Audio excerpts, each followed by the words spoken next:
Hey everyone, welcome to our journey to financial freedom. Ever thought about what it feels like to never worry about money again?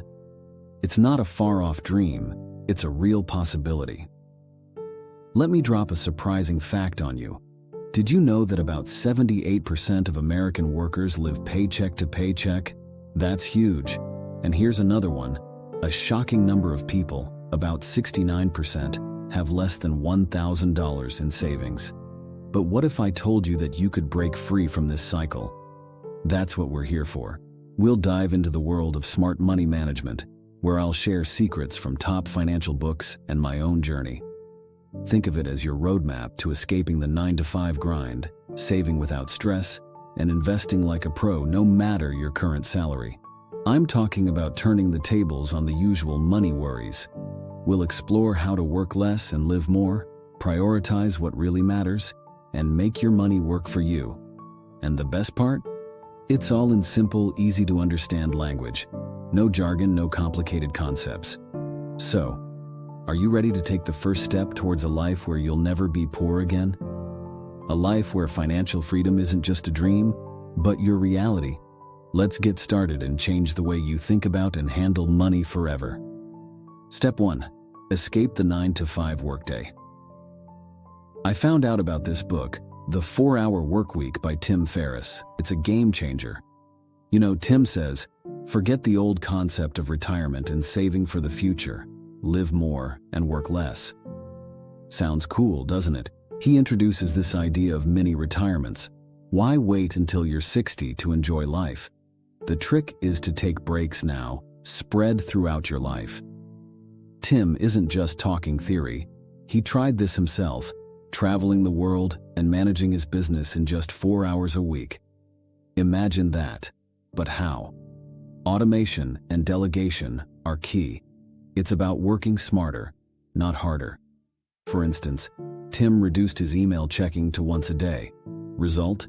More time for things he loves. We can do the same. And it's not just for entrepreneurs. Even if you're in a 9-to-5 job, think about ways to automate your tasks. Outsourcing is another trick. If someone can do a task better and quicker, why not let them? This approach frees up your time for higher value tasks. And the best part? Tim tested these ideas during his comfort challenging travels. He managed to run a successful business while learning tango in Argentina. It's not about being idle, but about choosing what you work on and when. Isn't that a liberating thought? Now let's debunk a myth. Working less doesn't mean earning less. In fact, Tim doubled his income while halving his work hours. It's about being efficient and effective. So what's stopping us from redefining our workdays? Let's take the plunge and design a life that fits our dreams, not the other way around. Step 2. Prioritize time over money. Moving on, let's delve into Step 2. Ever heard of Grant Sabatier? He wrote, Financial Freedom. Grant says, money only matters if it helps you live a life you love. And he's right. Many of us chase money, but it's time that's truly valuable. Let's flip the script and prioritize time over money. Grant was once down to his last $2.26, but he didn't give up. He saw this as a wake-up call to reassess his life. By 30, he went from broke to millionaire. How? By viewing money as a tool to buy back his time, not just stuff. He emphasizes side hustles. And no, you don't need a ton of money to start. It's about using your skills creatively. Grant himself tried 18 different side hustles. Some failed, sure, but others flourished. It's about experimenting and finding what works for you. And it's not just about making money. Grant also talks about hacking life's expenses, like living in a smaller house or using public transport. These aren't sacrifices. They're strategic choices to prioritize financial freedom. It's about changing our mindset towards money. He stresses the importance of mindfulness in spending. Every dollar spent is time you spent working. Is that new gadget worth your hours? This perspective shift can be powerful. And remember, it's not about reaching a magical number in your bank account. It's about the freedom to choose how you spend your time. That's true wealth. So let's start viewing time as our most precious asset and use money as a means to enhance it, not the other way around. Step 3. Mastering finances. All right, let's jump into step number 3. We're tackling something we all deal with, Money management.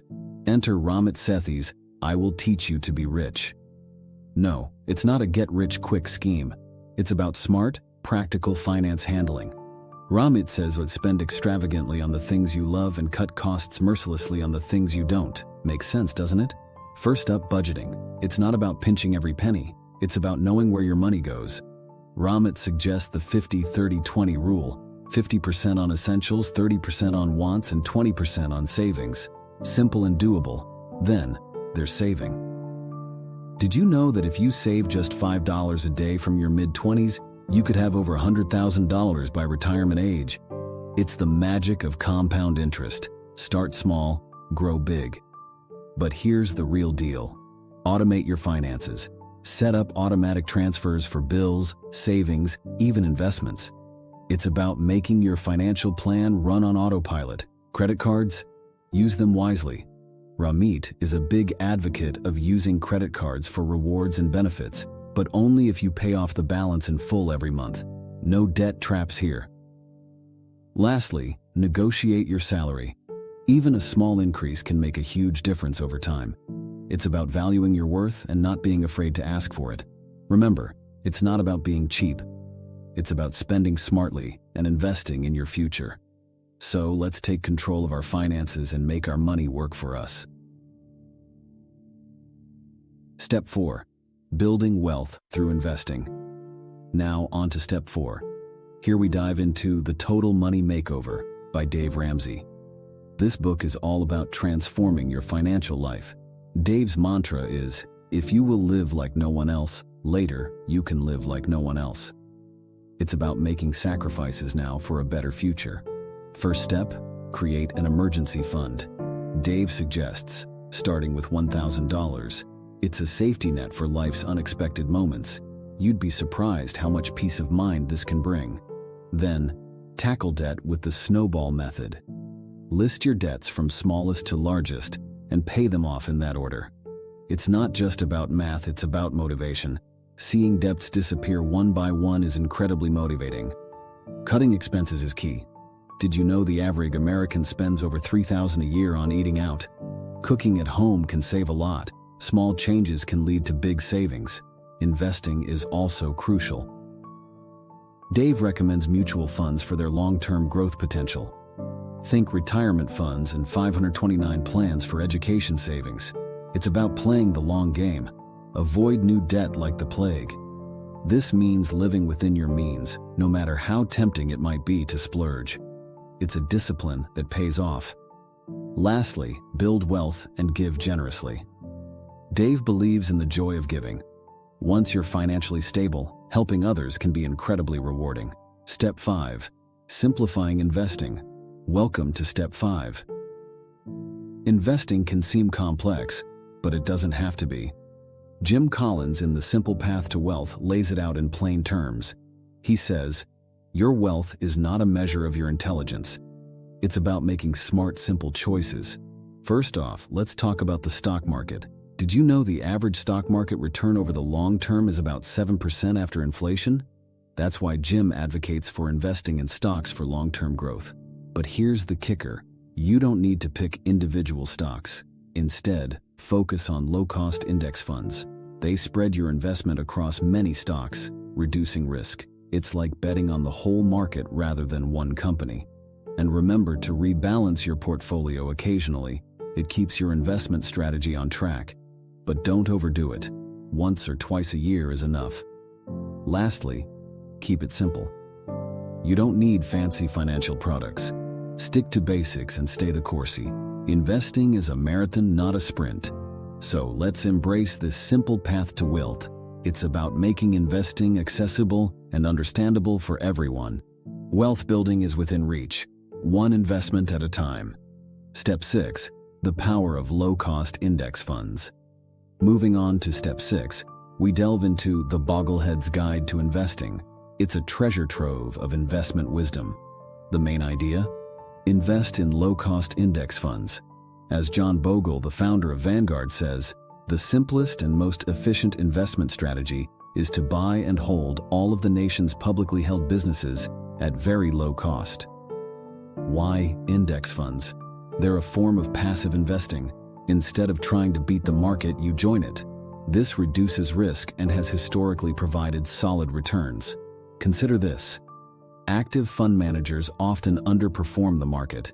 In fact, over a 15-year period, about 92% of them fail to beat the market. That's where index funds shine. They simply track the market, keeping costs low. What about fees? They matter. Even a 1% fee can eat up over 25% of your returns over 40 years. Index funds typically have much lower fees, and let's not forget about taxes. Index funds are tax efficient. They don't trade often, which means fewer taxable events for you. Remember, it's a long-term game. Market fluctuations happen, but stay the course. Over time, the market has always gone up. In conclusion, low-cost index funds offer a straightforward, effective way to build wealth. It's investing made easy and smart, suitable for both beginners and seasoned investors. But before we continue, if you're finding these steps helpful, hit that subscribe button to join our community and stay updated with more wealth-building tips. Step 7. Connect money handling with happiness. Step 7, folks. This one's all about finding joy in managing our finances, inspired by Your Money or Your Life by Vicki Robin. Vicki says, money is something we choose to trade our life energy for. That's a powerful thought, isn't it? First up, let's talk about tracking your spending. Vicki suggests keeping a close eye on every dollar. It's not just about budgeting, it's about understanding the value of your time versus money. For example, if you earn $20 an hour and buy a $60 jacket, that's 3 hours of your life. Puts things in perspective, doesn't it? Then, evaluate your expenses. Ask yourself, is this expense adding value to my life? If not, why keep it? It's about aligning your spending with your values and happiness. Investing in experiences over things is another key lesson. Research shows that experiences make us happier than material goods in the long run. It's about creating memories, not clutter. Reducing debt is also crucial for happiness. The stress of debt can be overwhelming. Tackling it head-on can lead to a more peaceful and fulfilling life. And here's a neat trick. Create a financial independence chart. It's a visual tool to track your progress towards financial freedom. Seeing your growth can be incredibly motivating. Remember, it's not about accumulating wealth for its own sake. It's about using money to create a life that brings you joy and satisfaction. So let's rethink our relationship with money and make it a source of happiness, not stress. Step 8. Achieve wealth, regardless of income. And now, Step 8. This one's a real eye-opener, based on The Millionaire Next Door by Thomas J. Stanley and William D. Danko. These authors reveal a surprising fact. Many millionaires live right next door and you wouldn't even know it. They live modestly, not flashy. It's not about the income, it's about how you manage it. First, let's bust a myth. You don't need a six-figure income to become wealthy. It's more about saving and investing wisely than how much you earn. Did you know most millionaires are self-made? That's right, they earned their wealth. Frugality is a common trait among these millionaires. They keep their living expenses low. This isn't about being cheap, it's about being smart with money. Think about it. The less you spend, the more you can save and invest. Another interesting point. These millionaires often drive older cars and don't chase the latest models. Cars depreciate quickly, so why sink your money into something that loses value? Also, they're often entrepreneurs or work in less glamorous professions. It's about finding a niche and excelling in it, not chasing high-profile careers. In conclusion, wealth is achievable for anyone. It's not about how much you make, but how much you keep and grow. Let's adopt the habits of these millionaires next door and build our wealth, no matter our income level. And that's a wrap on our journey to financial freedom. You've seen how simple changes in your approach to money can lead to big results. From rethinking your workday to smart investing strategies, we've covered it all. Remember, it's not about how much you earn, but how you manage what you have. But hey, the journey doesn't end here. There's so much more to explore and learn. If you enjoyed this video and want to keep growing your financial knowledge, make sure to check out our other videos. We've got tons of content on saving, investing, earning more, and living the life you've always dreamed of.